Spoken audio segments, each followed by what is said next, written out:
Oh, yes. Hello, my friends, and welcome to another edition of Rotoworld Live, served by Applebee's, the show that never ends. I'm joined, as always, by Patrick Doherty, John Daigle, Hayden Winks, for what should be hopefully not a nightmarish 45 minutes. I was looking at our Rotoworld blurbs from this weekend because I might have been away from the computer, and it feels like half the NFL is not playing, so that means your fantasy rosters are in an absolute mess.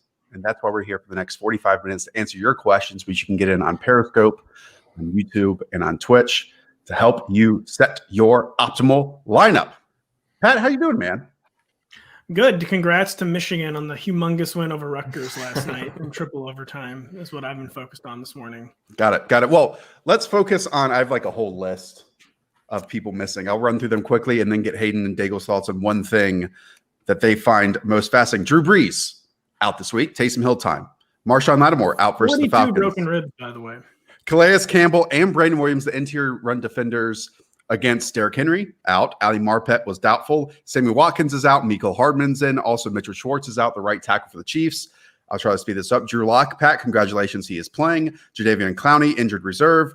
Kenny Galladay and DeAndre Swift both out. Roger Saffold out. And Myles Garrett out.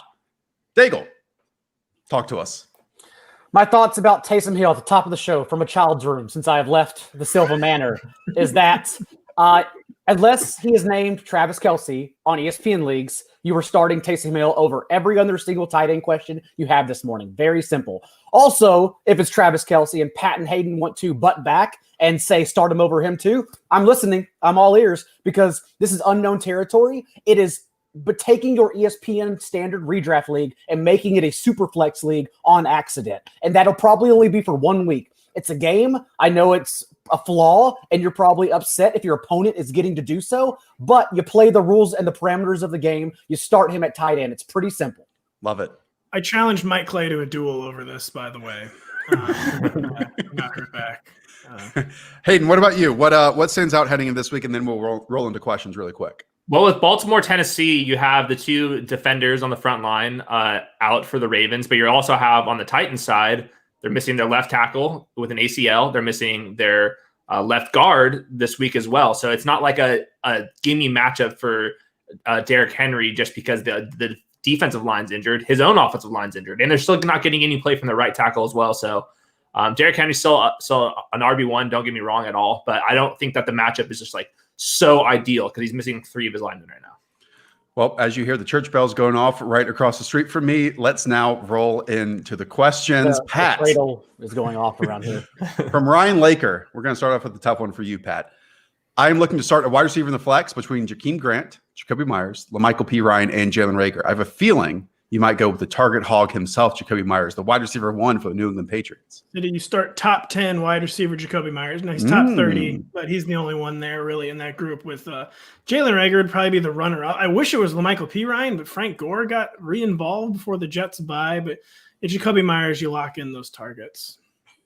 I like it. I know I spent this week writing about I'm worried about Carson Wentz against this Browns front, but without Myles Garrett, that Browns front kind of shrivels up a little bit and is not quite as menacing as it was. So I'm a little more inclined to feel positive about Eagles offensive skill position players, and I'm sure we'll get into a few of those as we go along.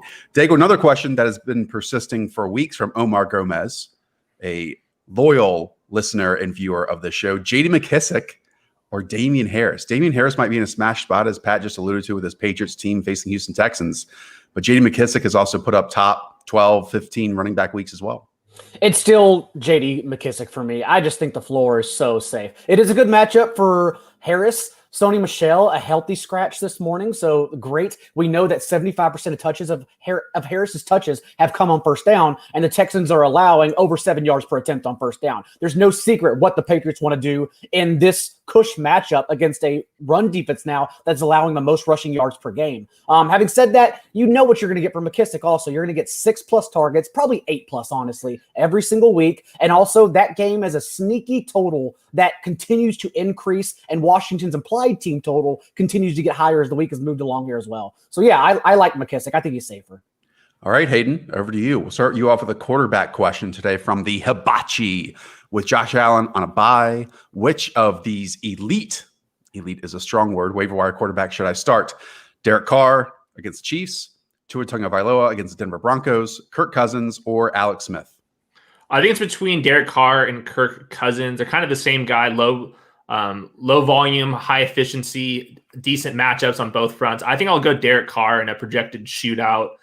Derek Carr's efficiency is awesome right now. I think the Raiders are top 6 in passing and rushing EPA. And I think that Patrick Mahomes is like really going to lay it on the Raiders this week, and Derek Carr's going to have to pass more than usual. Nice. All right, Pat, another question that we get. I mean, this is a rapid fire start we have going on. And this one's from Digitron, who joins us each week as well. Nyheim Hines or James Robinson? Pat, James Robinson's facing a difficult matchup in that Pittsburgh Steelers defense, but we know that he's a top 10 running back all season long. Meanwhile, I think I saw, and Daigle, do not throw bullets here. I was almost going to say it today, but now we know he's going to be number 3. Nyheim Hines. That we saw an Ian Rappaport report this morning that Nyheim Hines might lead the team in carries once again. Pat, what's your read on that situation?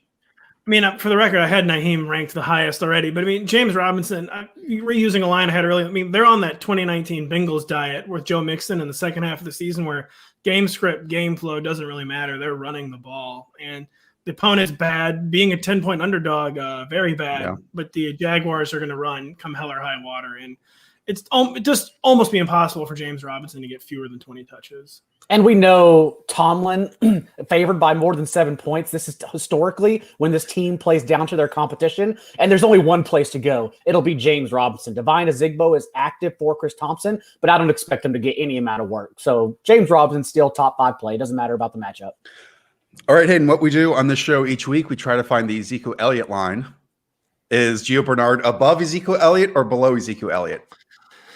Man, I think that the Cowboys are in a actually decent spot. They're getting a like kind of a swing tackle back. They're putting Zach Martin at right tackle, who, I mean, the Cowboys right tackle might have been the worst player in the NFL for this last month, like the entire league. So this is an upgrade. I think that Zeke Elliott is a more comfortable RB2.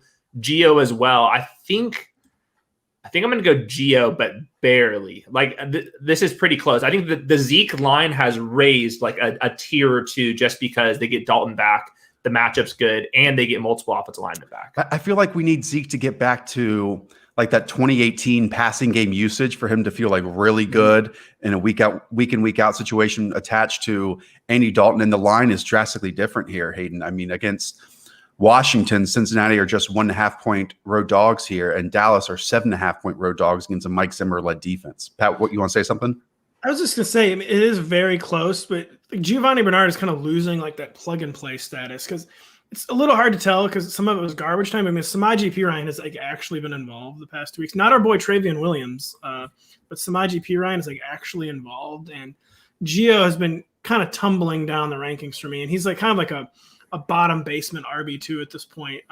I have Zeke slightly higher, but I mean, this is one where I accept any and all logic. And I do feel safer with Zeke's workload than Giovanni Bernard at this point, just to be honest, but we just don't know about the effectiveness. It's a lot like that Colts situation that Rap Sheet apparently has his finger on the pulse of, that Giovanni Bernard, despite game script, has been losing touches, like Pat said, 11 and 8 touches the past 2 games for Perine. But was that game script, or was it the fact that they were actually trying to work Perine in? I still think Gio is the safer play, but I do agree we can bump Zeke up a couple of spots, but I'd rather him go off on the bench. I just want to see one competent game from him this year.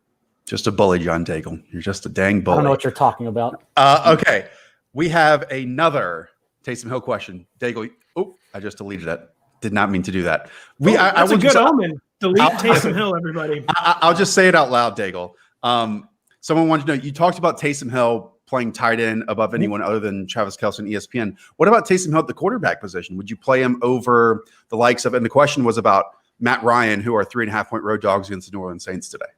I would still start Ryan personally. Okay. If someone disagrees, that's fine. But there's obviously the chance that Taysom Hill is benched mid-game or Jameis Winston is used in particular areas of the field. And if that's the case, you're clearly losing value. Whereas Ryan, we know what he's going to do. He's going to show up. He's going to probably go over 300 yards, probably pass a touchdown or 2, and that's it. It's just the Ryan floor is so safe indoors. And the first time these two teams have played in a divisional matchup against one another all year. Again, I want anarchy. And Pat, you're going to get it. Well, we thought we might get it heading into the week, thinking because Jameis stepped in for Drew Brees last week that, Jameis was going to start and who knows if he could stick to the script for the entire game. But it wouldn't be, I don't think, out of Sean Payton's, brainwaves to then after a couple series or after a quarter, then be like, oh, actually, Jameis is now the quarterback, Pat. I think he's too committed to the bit for that, to be honest. Like, he is really out on a limb, but all I'm going to say is my absolute favorite Taysom Hill stat is his 18 career pass attempts, and Alex Smith had 17 on one drive last week. So that is the kind of like lack of experience we're dealing with here at quarterback, and it's just totally insane. I think he's I think he's seriously, is like Sean Payton against the world, and I think he's going to keep Jameis like glued to the bench, unless this is like a total train wreck, which could happen. It is funny though, because everyone forgets he's 31 years old. Like, he's not the QB of the future. He has 2 years left on his career. Like, they're not. He's the gunner of the future. I mean, you got to lock that in. He's never been asked to drop back and read defenses. It's always a package play, and now they're giving him a whole game where he's going to read a defense. No, I don't think so. Okay, let's move on. Hayden, over to you. Kyle cites he needs to start 2 in standard scoring: Jamison Crowder, Nelson Aguilar, Jerry Jeudy, or DJ Chark. Some very intriguing names, especially Jamison Crowder, who started the season on fire. Jerry Jeudy and DJ Chark are also interesting. Yeah, as probably the biggest Jamison Crowder PPR fanboy, I'm going to sit him in the standard league in favor of Jerry Jeudy and DJ Chark.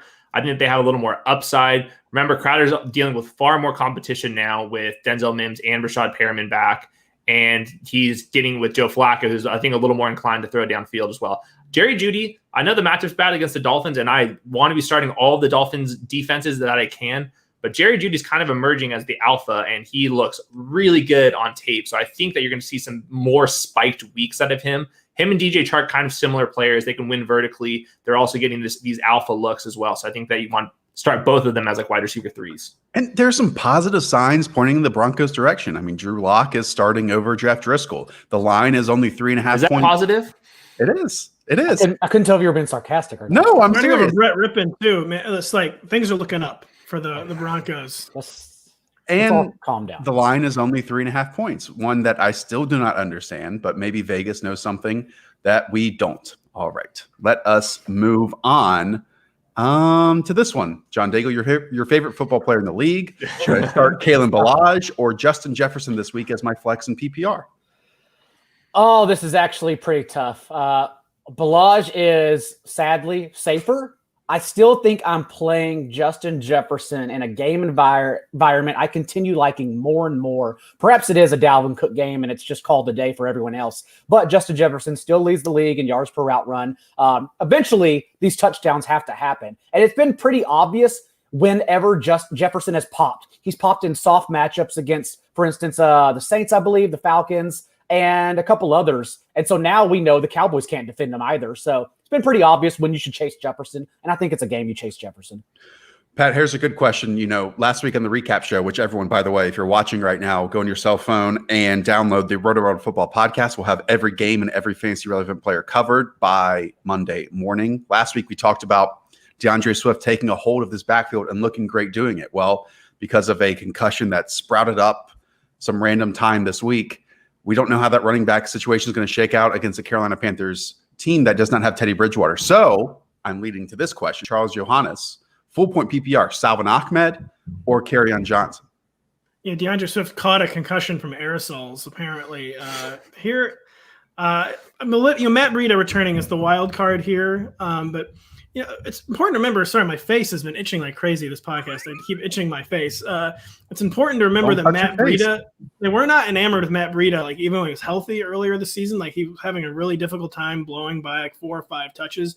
I think Salvon Ahmed will still maintain a really huge touch advantage over him. And I favor Kerryon Johnson over Adrian Peterson, even though that's basically a pure guess. Like, I think Kerryon Johnson will probably get the most touches in this backfield, but I am much more comfortable with Salvon Ahmed's workload projection than I am Kerryon Johnson, so I would go Salvon Ahmed. Pat, who will run more today, Kerryon Johnson or your kids running upstairs at the moment? I never can tell how loud that is on the broadcast. Is apparently quite loud. They're thundering around. Future star Lions running back. There you go.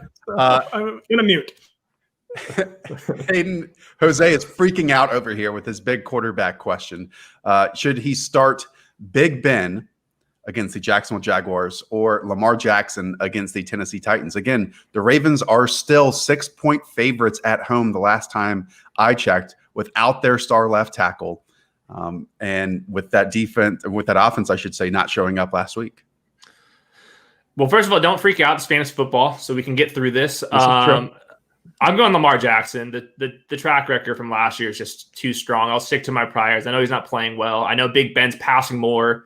He's got all the receivers in the world. I think Big Ben is a safer play, but I think Lamar Jackson's ceiling is much higher. Remember, the Titans don't have Jadeveon Clowney. They're missing Kenny Vaccaro, their safety. Adoree Jackson's still not playing.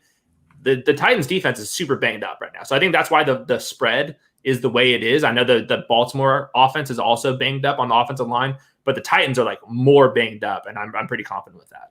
Once again, you all are watching Rotoworld Live, served by Applebee's. We're continuing to answer your questions. Just leave them in Periscope on Twitch and YouTube, and the production crew will send them over to me, and I'll relay them to all of the knowledgeable people we have joining us, maybe a little bit later. Okay, let's now go game theory here, John Daigle. Some game theory here from E.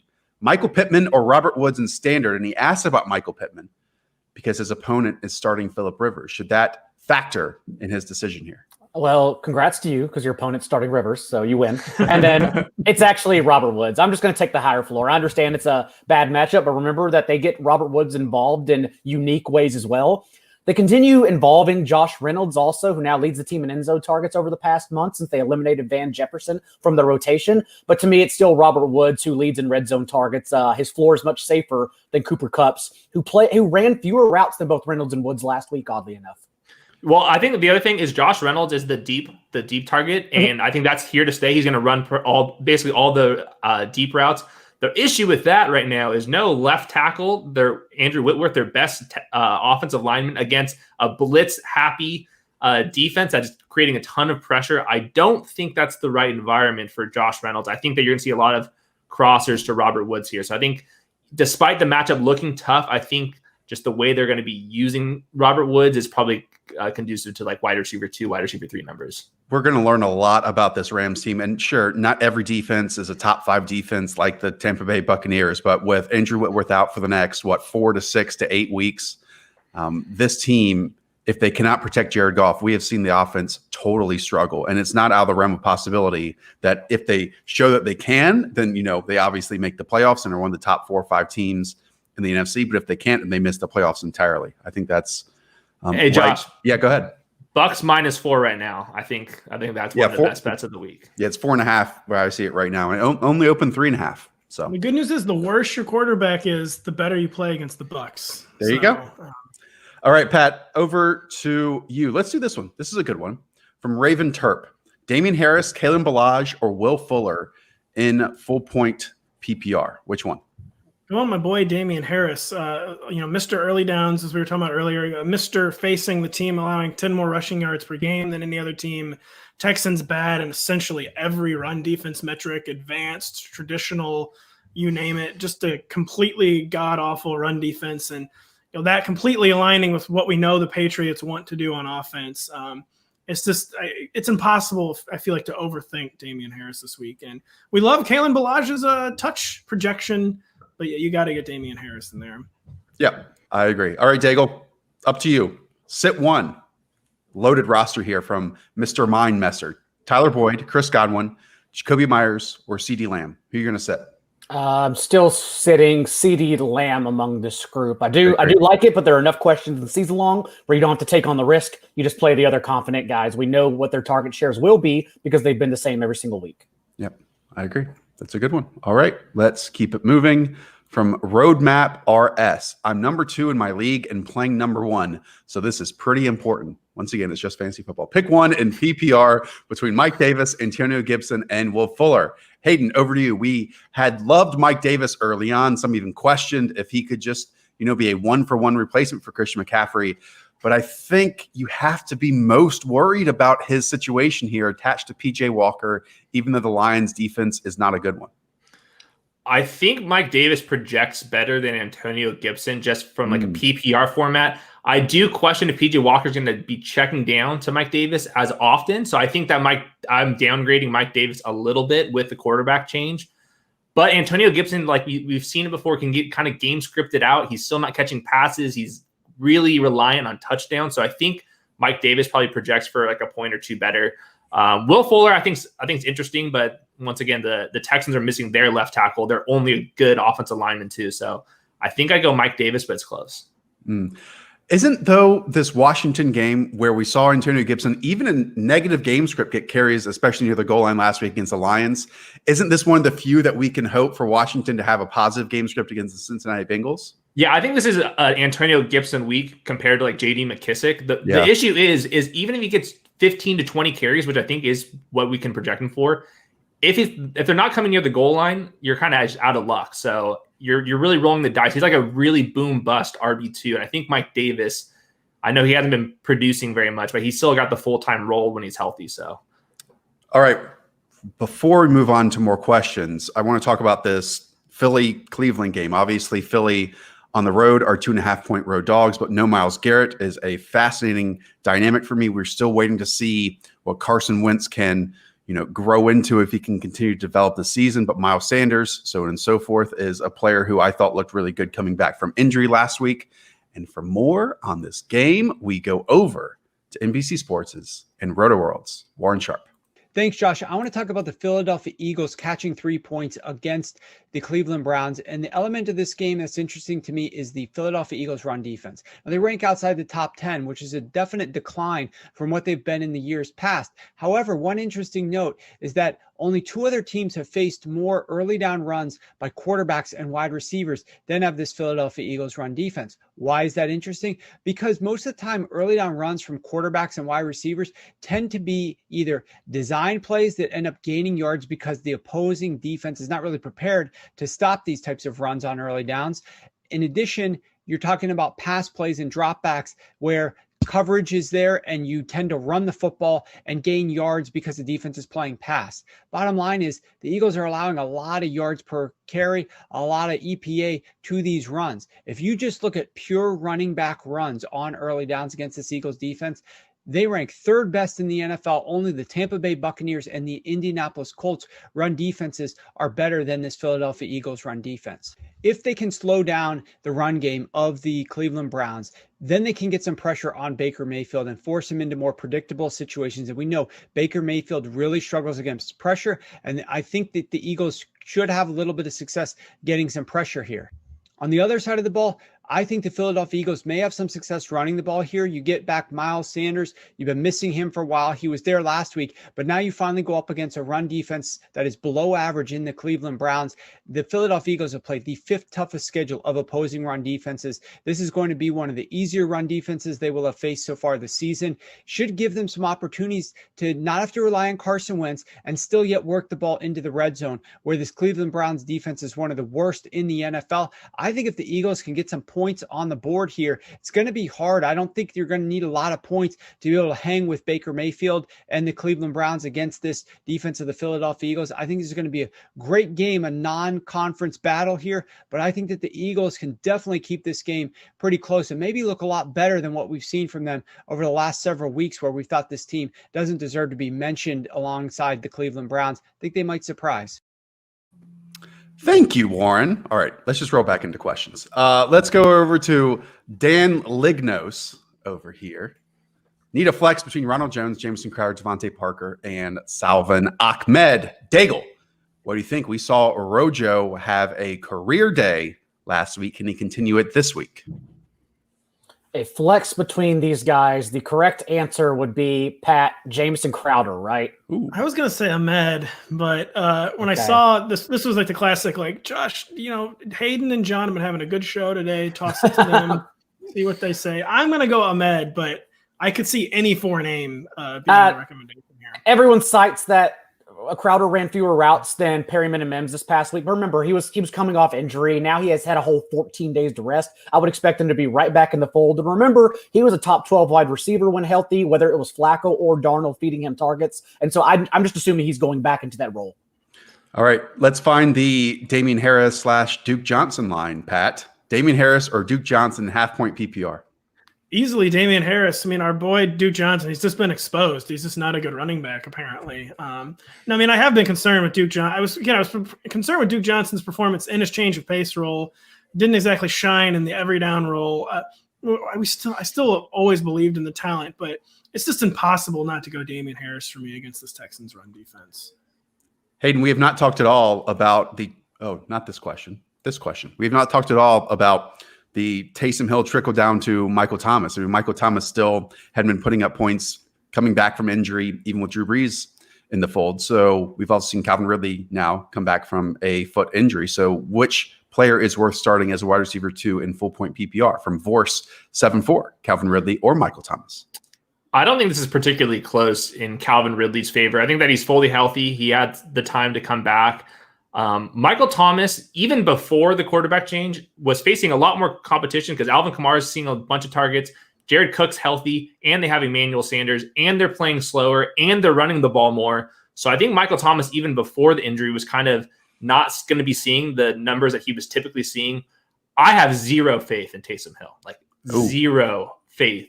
I think that you can start him in QB2 leagues, but if I'm starting him over a quarterback with any semblance of a floor, I think you're kind of chasing upside that might be a little capped compared to what you're typically seeing. I mean, look at his numbers at BYU as a quarterback. As a drop back quarterback at BYU was averaging 6.3 yards per attempt. That's numbers that you would get benched in the NFL. And that was at BYU. And as a 26-year-old at BYU. We truly have no idea what to expect, but we could also just see, I mean, Hayden, running upside, running floor creates a value that we all love at the quarterback position. So hopefully we have that to rely on because we know that that's Taysom's best asset, but we just don't know how the whole offense is going to be deployed. Yeah, I agree that rushing floor is great, but Jameis Winston's there. So rushing floor could just not exist if he gets benched. Yeah. It's Adam Troutman season for the Saints. I don't even know if he's active, but we're going to get some tight end and scout team solidarity for Taysom. All right, Pat. For that joke, I'm coming to you. Michael Carr on YouTube. Cam Newton or Tom Brady? Which one you rolling with? Cameron Newton. I mean, I don't actually know what this Texans rushing stats are against quarterbacks, so I'm assuming they can't be good. And just to get with everything aligning so well for the Patriots' power rushing attack, and Cam Newton scoring a touchdown every week with his legs, reestablishing his passing game floor, I actually will take him over Tom Brady this week. Dago, we're getting a ton of Jacoby Myers questions. So Brian Morales has one. Will Fuller, Deontay Johnson, or Jacoby Myers as the flex in full point PPR? I mean, it's so tough to move away from the likes of Will Fuller and Deontay Johnson, I think, for Myers. Yeah, it's still Will Fuller for me. Currently the wide receiver 12, 13 on the entire year, and fantasy points per game. He's just a safe option. You have obviously 2 other good options there as well, but just play the better one. It doesn't seem like this choice will lose you your matchup this week, so take solace in that. Pat? 2 receivers that have left us a little disappointed this season. Jalen Reagor or Hollywood Brown. Which one are you rolling with today? Not quite ready to order the Reagor code red. I mean, Hollywood is basically a wide receiver 4 at this point. It's going to get even worse next week when all 32 teams are playing and deepening the player pool. I mean, just at some point it has to happen, does it not? But just Reagor might actually have the slightly higher. They have very similar floors right now, but Hollywood, you still have to take better ceiling odds than Jalen Reagor, his 3rd or 4th game. Good matchup for Hollywood. So as frustrating as it's been, I will stick with Hollywood. Hayden, we haven't really talked about the trickle down from Panthers wide receivers from the PJ Walker to, or I should say Teddy Bridgewater to PJ Walker dynamic. What's your read on Robbie Anderson, DJ Moore, and Curtis Samuel this week? I think you have to downgrade all of them, at least a tier down. I get PJ Walker was good in the XFL. He's been around the block, but if he was actually good, he would have been on an NFL roster. He's probably bad. Hey, Dago, any rebuttal? Joe Brady is the one factor that worries me. Otherwise, I just bury all of them. I would say, no, this offense is going to be absolutely terrible. But it seems like Brady and Rule can call up anything, no matter who the play caller is. Having said that, of course, still worried about this offense altogether. And I'm the only one, I think, who said it all week long. And everyone is freaking out right now. They're excited about PJ Walker. PJ Walker couldn't even throw to his left in the XFL. He wasn't that great of a player. Now he plays against league competition. I am concerned. Okay. Pat, I think we got a couple easy questions here, so let's roll through them pretty quickly. From Sonia117, start Justin Herbert or Lamar Jackson? I mean, you're pretty easily starting Justin Herbert as 9.5-point home favorites here, right?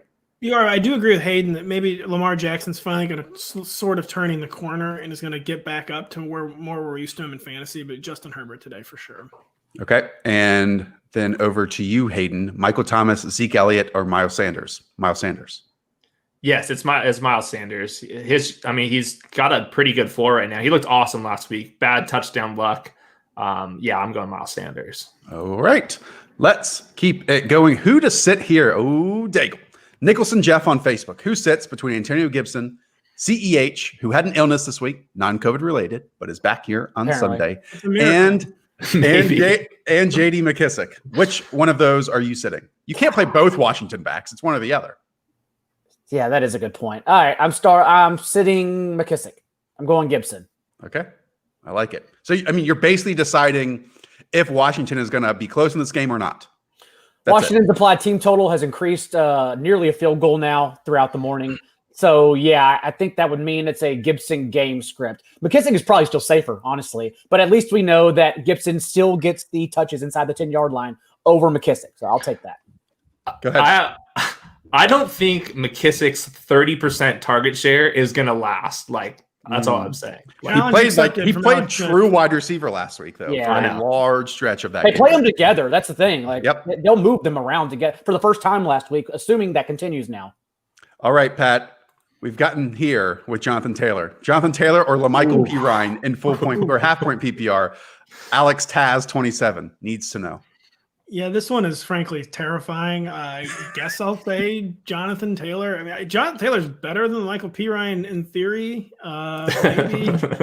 On paper. I'm going to go Jonathan Taylor just because, again, the Jets, we got some Frank Gore recommitment for the bye. I think he had 11 or 12 carries. So I guess I'll go Johnny.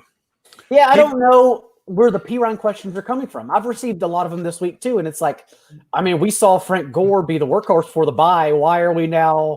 You can blame this on me. You can blame this on me. There was an ESPN article going over all the rookies, and the Jets ESPN writer said that LaMichael P. Ryan's role is going to expand the second half of the season because they're trying to evaluate talent. So I think people are trying to get a forward thinking here with LaMichael P. Ryan. Well, say the line. Say the line. Post by rookie bump. Come on. Say the line.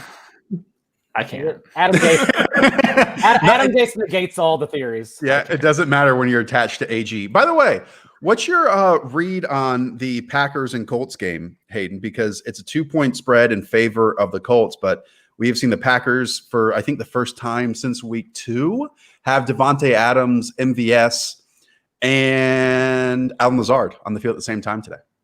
Well, I don't think there's going to be that many plays in this game. Both teams kind of play a little slower. The Colts do a good job playing ball control and just really dragging out drives on defense. I think it's Devontae. You obviously start Devontae Adams. He's the wide receiver 1 overall every single week, regardless of matchup. Aaron Jones. Outside of that, I don't think I would be starting MVS or Allen Lazard. These guys are probably going to be trading off weeks. I think Allen Lazard was comfortably ahead of MVS. MVS has been living on downfield throws, something the Colts are pretty good at defending historically. So I think you just start. I mean, you know who to start. Yeah. Daigle, some Marvin Jones questions from Kevin Hayter. Start Marvin Jones or Travis Fulgham in full point PPR? Playing Marvin Jones without Danny Amendola and Kenny Galladay today sounds very tempting. I agree. Yeah, I agree. Marvin Jones, his target share will sustain when all they have is Marvin Hall and Quintus Cephas around him. So yes, I am starting Marvin Jones for sure. All right, Pat. Marvin Jones or DJ Chark from JD Cool 17? Still DJ Chark. I mean, Marvin Jones has had the non-existent ceiling this year. I think he kind of had a floor game last week, if I'm not mistaken. But I just like DJ Shark's odds. All he does is catch 73-yard touchdowns from Jake Luton. So no, I just like DJ Shark slightly better.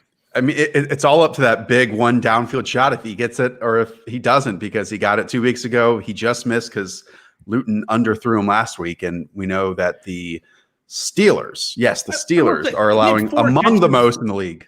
Go He ahead. had 4 catches for 56 yards last week, which feels like a safe floor for me for Yeah. DJ Shark. And I would say that floor is probably higher than Marvin Jones's floor. I think that's very fair.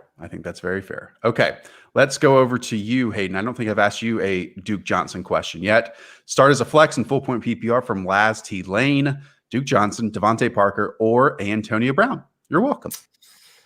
I think Antonio Brown could have a breakout game here, but I think that Duke Johnson's touch floor is probably better. I'm not very scared of the Patriots defense anymore. Like at one point, they were like a bottom 15 yards per play defense in NFL history.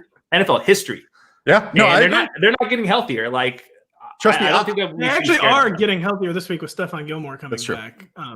Yeah, but that doesn't really. They're not getting faster up front. Yeah. Like the front seven is still incredibly slow. Pat, I agree with you. That may be by week 14, Bill Belichick and little Steve Belichick have, this defense working by then. But as of now, they really are one of the worst defenses in the NFL. So we can pick on them. I don't think they're one of the worst defenses in the NFL anymore. I think they are kind of turning that corner. And Will Fuller actually has a pretty, unsurprisingly, probably has a very checkered history against Bill Belichick. He just seems like an easy player for Bill Belichick to scheme, to take away. And with J.C. Jackson playing well, Stephon Gilmore being back, I actually have Brandon Cooks ranked higher than Will Fuller this week. I like that a lot. All right.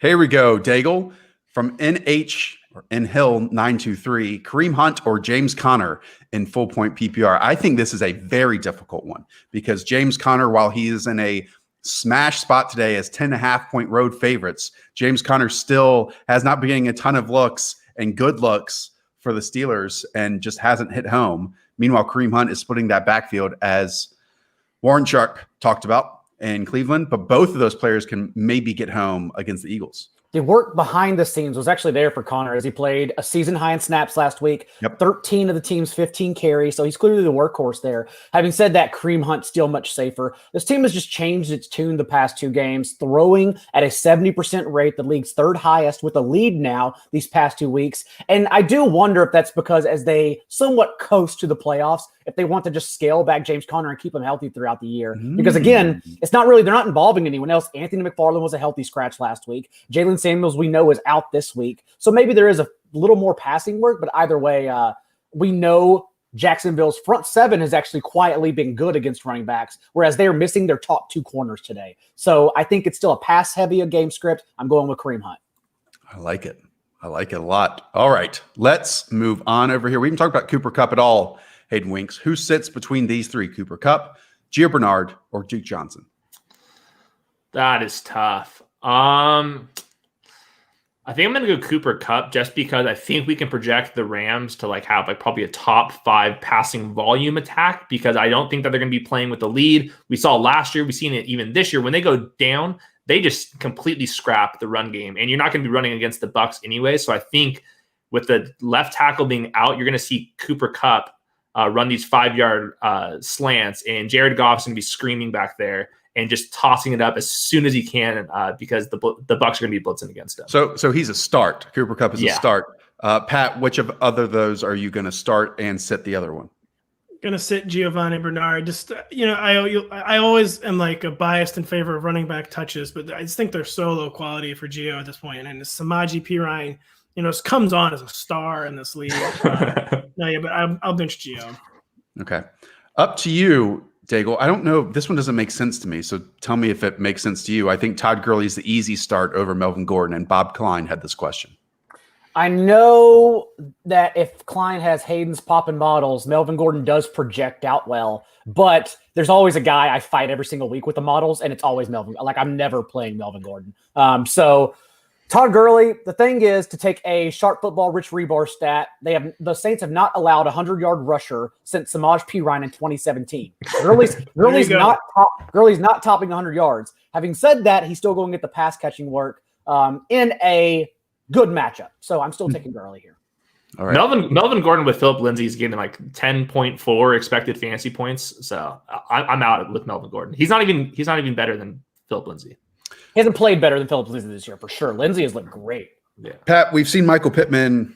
If there was one wide receiver emerge for the Colts, it has been Michael Pittman in recent weeks. Do you think that there you go. This is a double one. Ronald Jones and Michael Pittman, right? V for victory. See my little. Oh, there it is. There it is. All right. Ronald Jones, Pat, or Michael Pittman in the flex spot from Rob RMM. I mean, Michael Pittman has had the best game by a Colts wide receiver all season, a player we are excited about before the season. But the Packers, I mean, Jair Alexander's back, correct? Is Kevin King back also for the Packers? He was questioned, but we haven't gotten inactives yet. So the Packers' pass defense getting healthier. It's so tough to bet on a Bucs running back when you have a good alternative because we just don't know week to week. But I will bank those Ronald Jones touch, even though I'm starting Michael Pittman a lot of places. But just with Jair coming back, I think we could get like a post-hype kind of like letdown from Michael Pittman this week before like a really strong finish to the season. Quick one more, Daigle, for Michael Pittman. Should Dan Abrego bench DJ Moore for Michael Pittman or Jalen Reagor with Teddy out? It would be Michael Pittman. I don't think so, though. I'm still taking the tried and true player who is historically athletic, at least. So I'm still going to take DJ Moore. Also, like, remember, the Lions defense is still pretty bad. So hope for explosive play here. All right. Let's now, tough one, Hayden. Kick locks. Michael Thomas or Chris Godwin? Who are you rolling with? Chris Godwin for me, terrified of Taysom Hill. And I think that Chris Godwin quietly could have a pretty good matchup because I think that Ramsey's going to go to Mike Evans. And I think that would just make Chris Godwin that much better as like an upside wide receiver 3 play. I'm nervous about Michael Thomas, guys. I'm not sure. Yeah, me too. Pat, when Jay Measy his week, Ryan Tannehill versus the Ravens or Carson Wentz versus the Browns? Who are you rolling with? These are both players I moved down over the course of the week, and I just moved down Carson Wentz today because we're like sort of uncertain. I've been getting mixed things on the weather in Cleveland. Not much wind, but very, very rainy apparently. I still have Carson Wentz just a spot or two ahead of Ryan Tannehill, who's just, like we talked about during the week, really kind of regressing. He's completing like 15 passes a game right now. They're limiting his volume. Adam Humphries is out, so on. So Carson Wentz by a nose. Okay. That's such a tough one. But we will have Chris Allen on the recap show, the game-by-game recap show, to recap that one on Monday morning. So that'll be a perfect alignment there. Daigle, up to you. Matthew Boylan, start CeeDee Lamb or Mike Williams in the flex spot? It is week 11. We just know what Mike Williams, even with Justin Herbert, like we know what kind of targets he's getting, which makes him always boom or bust. You're never going to call it right. I'm actually taking CeeDee Lamb in this game. It is very close. I'm taking CeeDee Lamb, though. All right, let's do some rapid fire questions to end this one. JD Cool, DJ Chark, or Marvin Jones, Hayden? Which one are you rolling with? Man, I think we've had this one, a similar one. I think I'm leaning Marvin Jones just because I think the target tree is just so dwindled. And apparently Matthew Stafford's thumb injury, like I know he tore a ligament in his thumb, but like these NFL players like that, like apparently doesn't matter. According to all the Twitter doctors say like Matthew Stafford's going to be fine. So Pat, oh no, not that one. This one. Which quarterback do I start between Alex Smith and Taysom Hill? Taysom Hill because of the stupid rushing floor. I'm actually higher on Alex Smith than I think a lot of people are because he's going to have another 300-yard game today, but he has so little touchdown ceiling. I'll go Taysom Hill and just cry about it. Daigle, put your bias aside. Salvon Ahmed or Darrell Henderson at running back today? It's Savon Ahmed. Matt Breida, of course, back in full at practice this week, but it's still such a tumultuous situation that I think Ahmed leads 80% of the team's backfield workload. Carries, targets, everything. Damian Harris or Antonio Gibson, Daigle? Half-point PPR. The thing is, I'm different than everyone on this because everyone wants to play Damian Harris. I would go Antonio Gibson over Damian Harris. Pat, we got 2 more left. Waria 613. Sit one between T. Higgins, Calvin Ridley, and Chase Claypool. For a second, I was like, Rashad Higgins. Yeah, I look for reasons to bench him. I guess I'll bench Chase Claypool just even though the targets have been – he's had 9 targets, 3 straight games. I feel like still his targets are probably the most volatile of those 3. I don't want to bench any of them. But I'll bench the guy in the 3-man rotation. And T. Higgins has just really been coming on. And Calvin Ridley, who I honestly think is returning as a wide receiver 1. Let's close with the season-long question. Why not? Salvon Ahmed or Myles Gaskin for the rest of the season, Hayden? Which one?